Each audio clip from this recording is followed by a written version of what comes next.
Fala aí pessoal, tudo bem? Como é que vocês estão? Boa semana, shalom. Olha, essa semana eu comecei a responder comentários e veio um comentário do Ricardo Maia, da Paraxá, coincidentemente ou não, há 5 anos atrás, ou 6, na verdade foram 6 anos atrás, a gente tinha um vídeo que falava sobre essa mesma Paraxá, contando a história de Jacó e Esaú, Yaakov e Esav. E dentro dessa porção, o Ricardo Maia fez um comentário faz 5 anos que eu só respondi hoje, quando eu estou gravando esse vídeo. Então, ele faz, olha a pergunta dele, eu vou ler a pergunta e depois eu vou ler a resposta que eu dei. Talvez eu comente alguma coisa, mas eu acho que a resposta escrita ali está bem, bem rica. Assim, ele disse, Ricardo Maia dizendo, 5 anos atrás, paz. Paz com exclamação, deve ser shalom, que ele tentou traduzir ali. Na Bíblia, na língua portuguesa, Almeida Revista e Corrigida, Gênesis 27:36, usa a palavra enganou. Está errado? Então vamos voltar lá na passagem que ele está citando e a gente vai. Eu traduzi essa passagem do original para entender ali quais são as raízes da palavra, para entender melhor a tradução, ok? Então tá assim. Eu vou ler o meu comentário e qualquer coisa eu comento por cima do meu comentário. Vamos lá.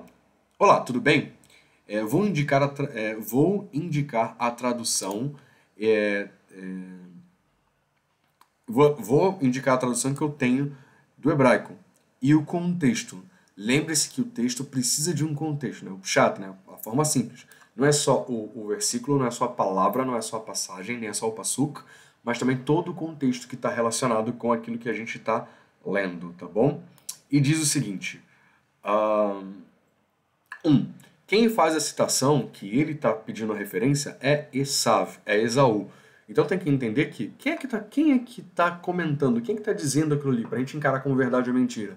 Se for Amaleque que está falando, se for o faraó, o Paró que está falando, se for algum mago do faraó que está falando na Bíblia, aquilo ali é verdade, então a gente tem que saber quem é que está falando, para a gente entender o que está carregado naquela expressão, e depois a gente olha a tradução. É óbvio que a gente tem que ver o contexto. Então vamos lá. Primeiro, quem faz a citação que ele está pedindo a tradução é Esaú. E que Esaú disse o seguinte no texto: abençoa-me também a mim, meu pai. Todo mundo conhece a história, mas se não conhece, assiste o segundo vídeo, o primeiro vídeo dessa história que está muito legal. O vídeo é bem antigo, se não me engano tem 8 anos ou 6 anos, eu não lembro agora. Sei que esse comentário tem 5. Mas o vídeo mesmo eu não lembro. Eu sei que faz muito tempo, estava bem diferente. Tava bem garotinho, agora eu vou fazer 40. Então vamos lá. Tá dizendo, abençoa-me também a mim. Abençoa a mim, meu pai. Desculpa, tá escrito. Abençoa a mim, meu pai. E aí disse Yitzhak, né? Primeiro o Esaú fala, depois agora o Isaac vai dizer. Veio o teu irmão por engano. Tá escrito Be-mirmá. Ele veio por engano e tomou a sua bênção. Está lá em Bereshit, Gênesis 27, 34/35. O finalzinho do 34, início do 35, só para a gente se focar na parte do que ele estava dizendo. Então, ele veio por engano e tomou a sua bênção, né? E pegou a sua bênção. Essa fala não é de Deus, mas é de Isaac. Isaac que falou isso. É lógico que ele estava tentando ali entender se ele veio por engano, mas ele foi enganar, então ele veio no engano. Então assim, o ba, que vem na frente, ali tá dizendo, veio em, no, dentro, por. Então assim, veio por engano ali e tomou. Lógico que ele não sabia que a bênção pertencia a Yaakov. Como é que ele não sabia que a bênção era de Yaakov? Ele achava que a bênção era de Esaú. Vamos lá, vem cá. Quem está dando a benção é o Yitzhak. Ele é o portador, ele é que é o indicador da benção. Como ele não sabia para quem que ele ia dar a benção? Vamos lá. Está escrito, o maior servirá ao menor. E o maior servirá ao menor está escrito em Bereshit 25:23. Quem disse isso? Foi Deus. Então, uma é, Yitzhak achava que a benção tinha que ser de Esaú. Mas quem é que disse que a benção seria de Yaakov? Lá atrás, está escrito em Gênesis 25:23, que em profecia, mas como é que ele não sabia se era uma profecia dada antes? Quem sabia disso foi Rivka, foi Rebeca. Todas as grandes mudanças, as tomadas de decisão que aconteceram no judaísmo foi feito por uma mulher. Eu vou fazer um vídeo sobre isso, mas é bom eu abordar que aqui tem um contexto que diz isso. Eu estava vendo um rabino, procurem no Instagram, um rabino chamado Rabino Pesach.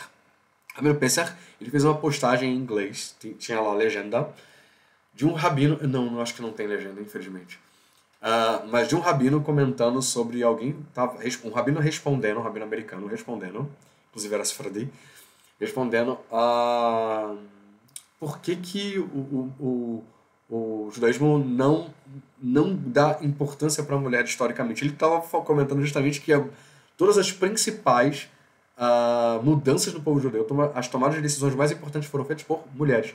E as de menos importância, comparando assim, de grau de importância, de mudança total da história, foram feitas por uma mulher. Você tem a Eva, tomou uma decisão super importante que mudou toda a história. Você tem a Batia, filha do Paró, filha do faraó, que é judia e tomou uma grande decisão. Você tem aí Abraham e Sara, né? A Sara toma uma grande decisão que muda completamente a história, colocando Ismael para fora. Você tem Rivka agora nesse momento, a Rebeca tomando uma grande decisão. E Leá também tomando uma grande decisão de mudar com quem ela ia casar. Se vocês não sabem, Leá ela estava prometida para casar para Esaú. E ela, na força da reza, na força da oração, ela rezou e mudou essa história. E ela é a matriarca do Mashiach, né? Da tribo de Eudá, né? Do povo judeu, né? Da tribo que mais foi resiliente e resistiu aí dominando. E também, dentro dela, óbvio, Mashiach, que vai vir da tribo de Eudá. Então, assim, as coisas mais importantes que aconteceram na história do povo judeu foram vindas de mulheres. Então, essa parte é muito, muito, muito importante. Então, vamos lá, voltando aqui no meu comentário. Então, por que Rebeca recebeu profecia e não Yitzhak? Lembrando que a própria Torá, em Gênesis e Bereshit, fala que o Yitzhak, ele perdeu a sua visão. E quando a Torá ela fala isso, ela não está falando somente de visão física. Ela está colocando ali, se não me engano, o Rashi, ou Onclo, se eu não me falha a memória, é um ou outro, mas eu acredito mais que seja o Rashi que comenta, que ele puxa ali a exegese, ele puxa ali o texto bíblico e diz de onde está tirando aquela referência, que Yitzhak perdeu a visão espiritual. Ele não estava mais tendo contato com a Ruach HaKodesh, com profecia, mas sim Rebeca.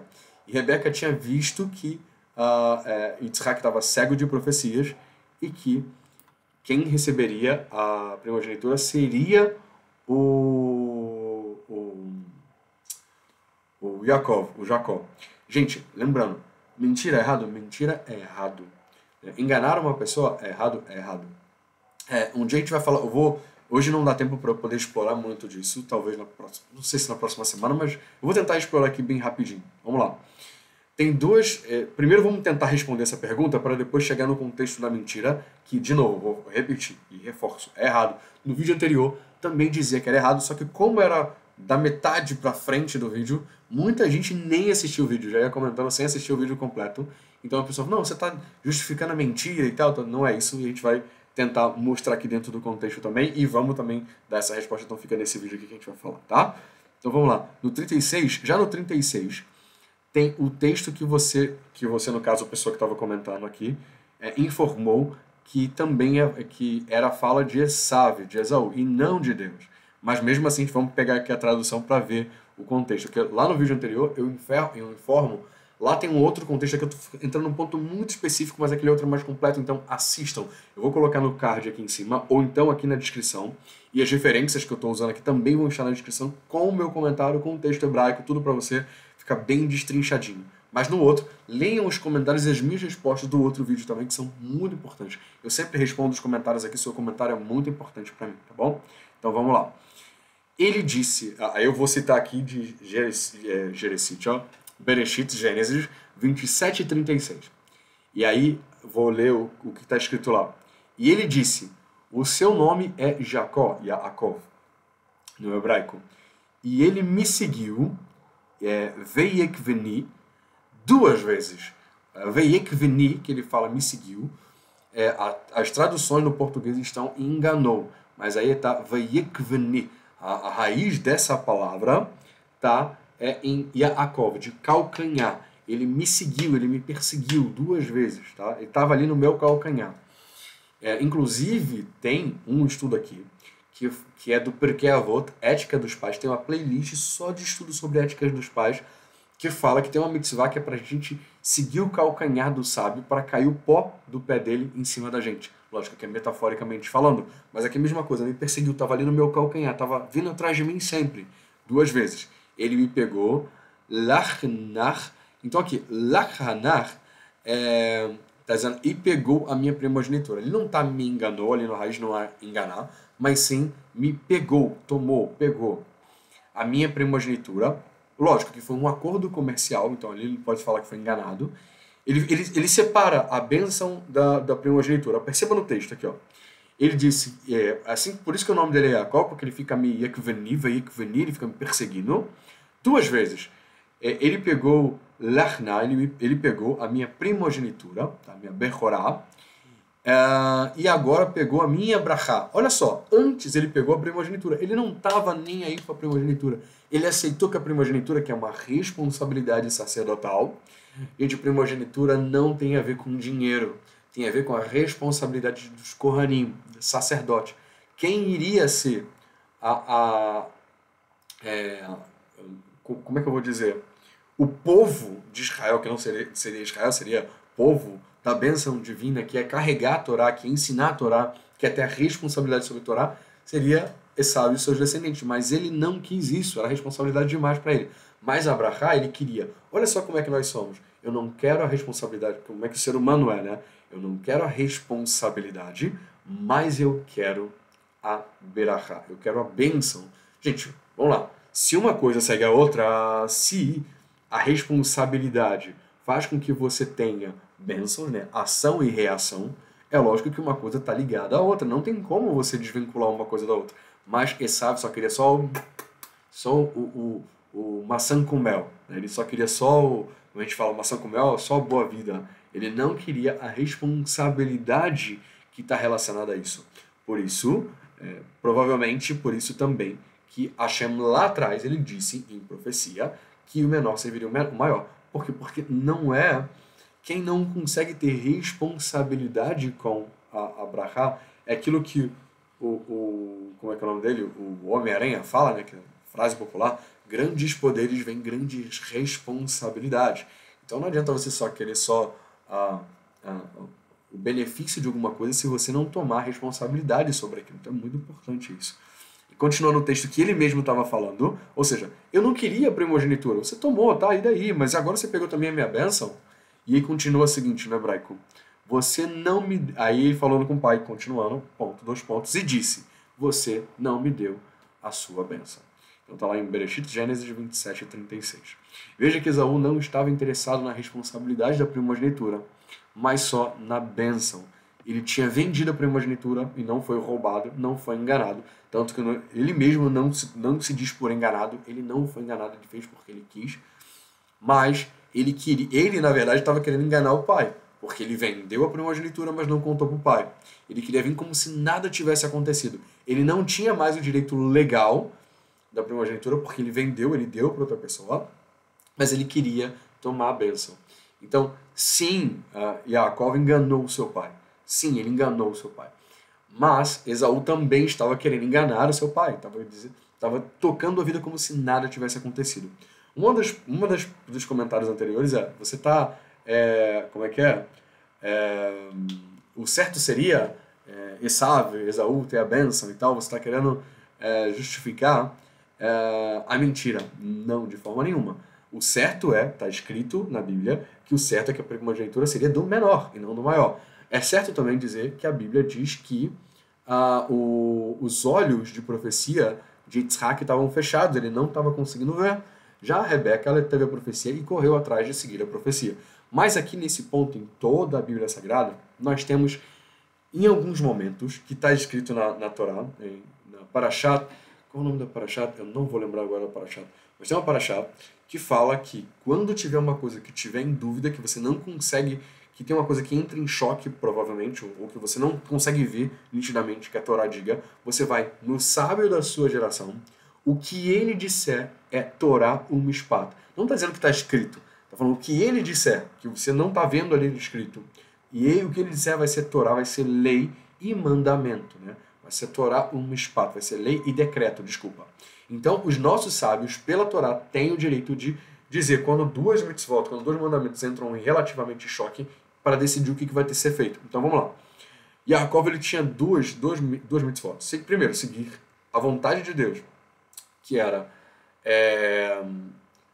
seguir a primogenitura e tornar a nação de Israel, tá? Segundo ponto, tá? E obedecer a sua mãe, óbvio. E segundo, honrar ao seu pai. E o terceiro, de mentir, óbvio, né? Que tinha ali uma mitzvah para não mentir. Então você tem ali coisas que entram em choque. Então, eu minto, obedeço a minha mãe e sigo a vontade de Hashem. Ele poderia simplesmente falar a verdade para o pai. Pai, o senhor não está tendo visão de profecia. Deus não está falando com você. E a primogenitura é minha. Tanto que Esaú não quer a primogenitura e ele vai me dar a primogenitura. Ele me vendeu a primogenitura. Eu tenho o direito legal da primogenitura. Uma coisa que, antes de continuar nessa temática, vamos voltar um pouquinho. Uma pessoa fez um comentário, isso eu faço questão de responder agora, falou o seguinte: nossa, eu esqueci de novo. Eu vou ter que abrir um novo comentário só para isso. Eu tinha que ter separado esse comentário. Eu entro na lógica e volto. Vamos lá, enfim. Então, você tem ali duas narrativas. Você tem ali, eu falo na lata para o meu pai que Deus não está mais falando com ele. E tomo a primogenitura e faço ele viver por essa decepção. Ou sigo o que minha mãe está falando, que minto para o meu pai, ele vai acreditar que o erro é meu, mas ele não vai se ferir ao ponto de saber, ter a certeza de que Deus não fala mais com ele.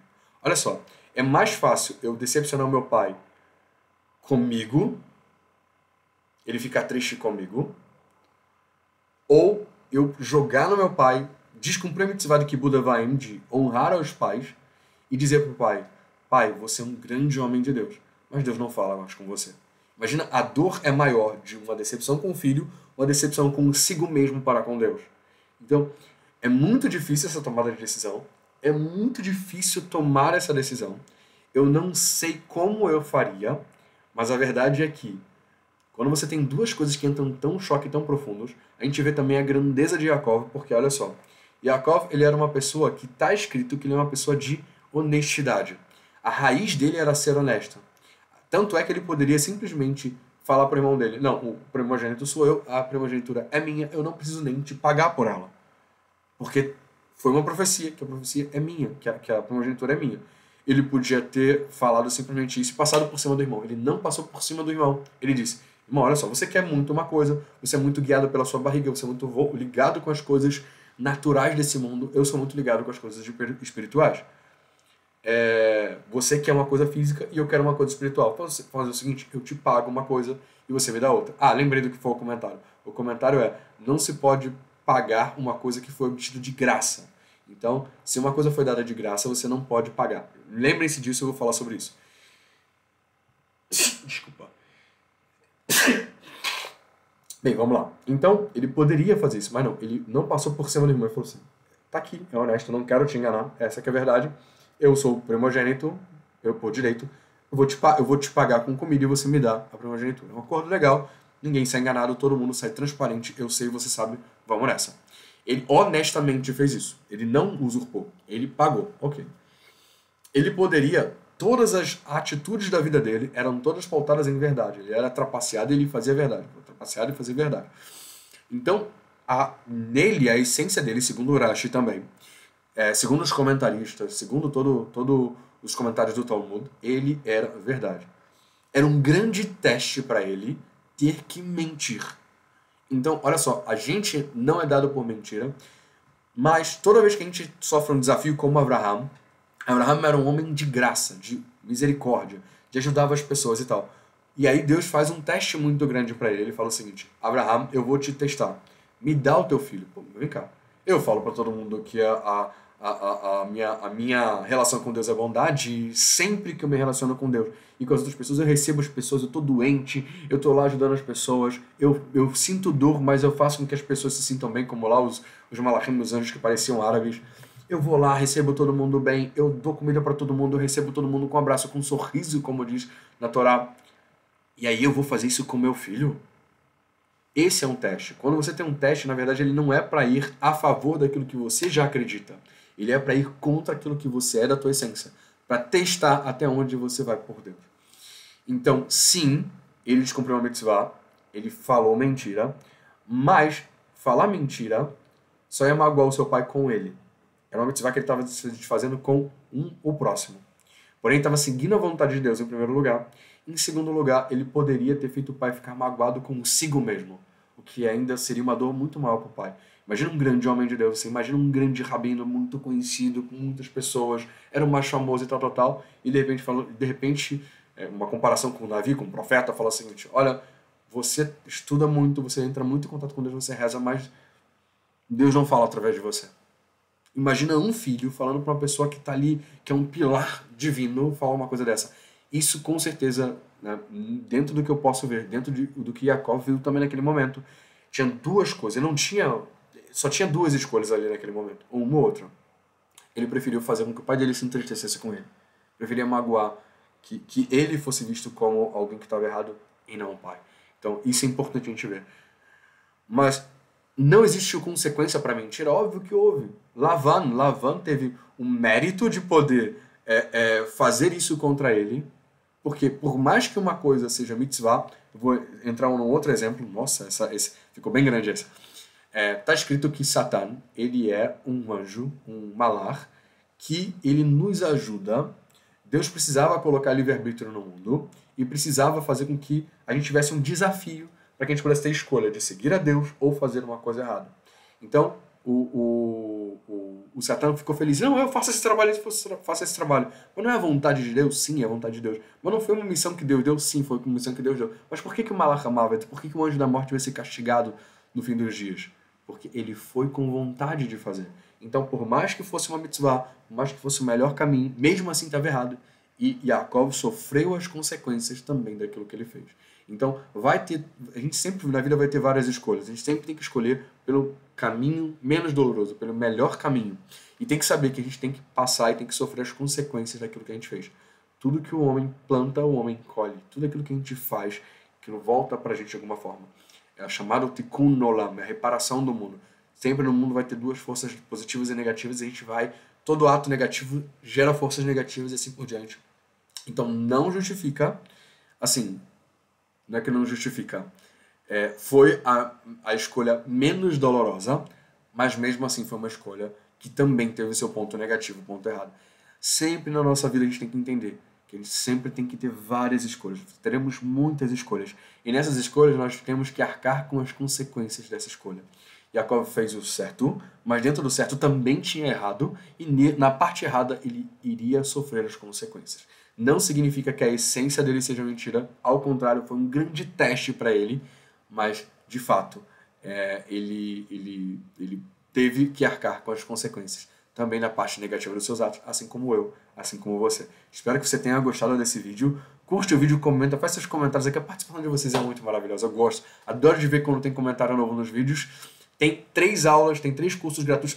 E tem uma coisa que eu tenho uma novidade para você. Se você quer aprender hebraico com um rabino que fala fluentemente hebraico, que conhece hebraico bíblico e que também fala fluentemente o português, que não sou eu, tá aqui o primeiro link aqui na descrição. As aulas são muito legais, você vai gostar pra caramba. Então faça que você vai ter com maior facilidade de procurar também em textos que estão vendendo por aí em hebraico, na Sefer, em outras editoras, e você vai ter acesso a esse mundo maravilhoso de hebraico para você estudar também, tá bom? Um grande abraço, tem 3 cursos aqui que eu tô liberando.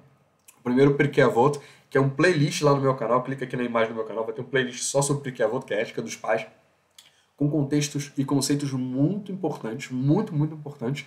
Tem um outro chamado... meu pai, vou pegar aqui a capa do livro. Sefer Yetzirah. Esse curso tá maravilhoso também, tá muito bom. Tem uma playlist só de histórias infantis que, cara, eu tô pegando histórias muito legais que meus filhos adoram e tô colocando. E também, esse também de estudo de Paraxá também, que eu devo voltar também adiante também. Então, um Shabbat Shalom para todo mundo. Espero que vocês tenham gostado e até a próxima.